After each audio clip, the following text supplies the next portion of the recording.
Oklahoma City police officer Thomas Jaha, I think is how you pronounce that, was caught on surveillance at a school assaulting a high school student. And this occurred as he was leaving the bathroom and stopped to drink some water at the water fountain. Let's take a look.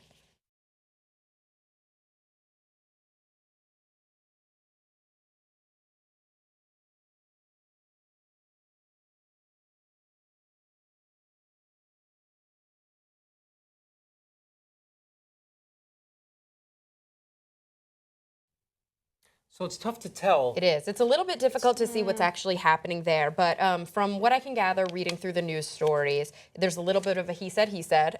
We're definitely seeing a statement from the Oklahoma City Police Department. Let's pull that up so you can see what the cops are claiming. Captain Paco Balderrama says, quote, he struck a student twice in the head after the student got in an aggressive stance and faced the master sergeant. They have the right to defend themselves. They have the right to use physical force to protect themselves, protect the public. And in this particular case, the force was not appropriate to the incident. So the police are saying that, you know, this did happen and it happened somewhat understandably, but it was, the force was not appropriate. Now, the claim here, after analyzing the video, is that the student did nothing. The student was in the hallway without a hall pass, and apparently now cops are hall monitors. This is their new job, and so so the police saw that he was there without a hall pass.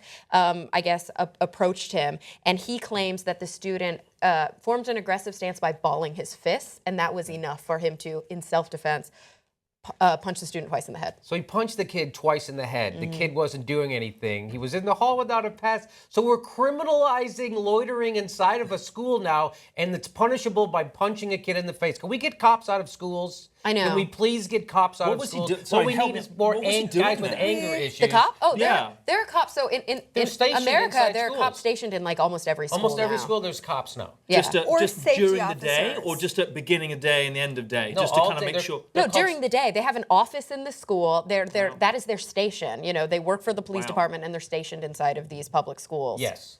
And they're doing, it's really about drugs. It started with the drug war. So it's all about, my wife's a teacher and they bring drug dogs in and to go sniff around, in the schools all the time, which is great. It's great. It's teaching kids that they don't have any power and the Constitution doesn't have any privacy. And then, and also weapons, right? There's this kind of intense reaction to school shootings that takes place where you have a school shooting and now all of a sudden there's a fear that every student might have a gun. So let's put up metal detectors. Let's make sure they carry clear backpacks. Probably went to public school here. I mean, I know I did. You know, we have enormous pressure already in high school, as though there isn't enough out there. Now we have state-sponsored police violence that you also have to deal with, in addition to every bully at the lunchroom counter. Yes. That's great points. Exactly. There aren't enough bullies in high school. Let's add one with a gun who has, anger issues. And let's remember that people don't become cops to help their community. They become cops. Them do. Well, hang on a second. I'm going to let this play out. The next cop that I meet who joined the police force to help his community will be the first one. And I come from a long line of cops in my family. I'm best friends with a lot of cops in Chicago. Why do they join? Because they love it. Are you kidding me? It's a power trip. Are you shitting me? How many videos do you need to see? That's who these people are. We had the #1 police officer, the FBI, James Comey. He's saying that the reason why crime is spiking is because the Ferguson effect. We don't want people videotaping us in public doing our job. That's such bullshit. Because if you videotape us, we can't then violate your rights, and that makes us not. And the only way to keep order in America is to violate people's rights. And by the way, the Ferguson effect is completely made up. Talk about the long arm of the law. James Comey used his long arm to pull that thing out of his ass because there is no let up by cops in America. And this is proof they're beating the shit out of high school kids on a daily basis. I don't disagree with a lot of what you've said, and I found those comments ridiculous that he made about the so-called Ferguson effect. I think this is a slightly different point, and I'd look for the good rather than. It troubles me if that is true, it's a power trip. Then that troubles me. I think it's a systemic problem within the police force. I think it's the training which is inadequate. It's the fact that you can escalate. They're deemed to have these situations escalate to a point it goes from 0 to 60.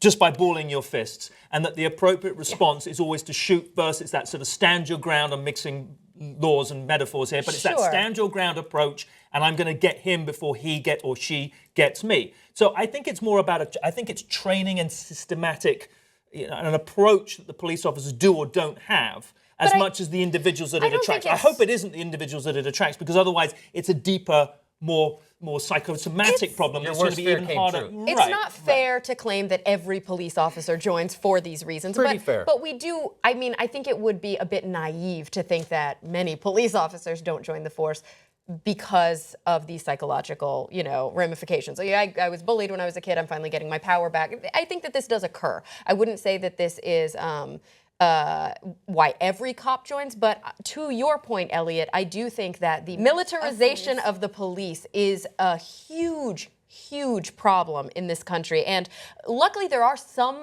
police forces that I think are working on this. I did a local story here in LA for KCET, which is a local network I work on, about crisis intervention training called CIT. And you'll see some police will wear a CIT button. And it's not only in Ventura County where we covered it, it's happening across the country where cops are getting individualized training on how to respond in crisis situations. What do I do if I'm dealing with somebody who's mentally ill? What do I do if it seems like this guy is trying to aim for suicide by cop? Because what they do now is they just shoot him immediately. Exactly. Immediately. And it's very true. Suicide by cop is a huge problem.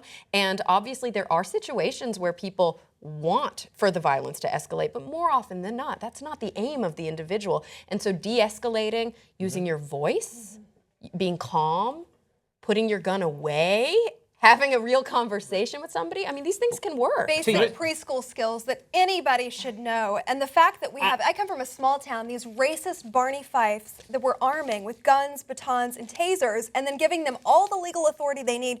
They need to be stripped of their protective status. They need to be censored, fined, tased themselves. I'm so sick of stories like this.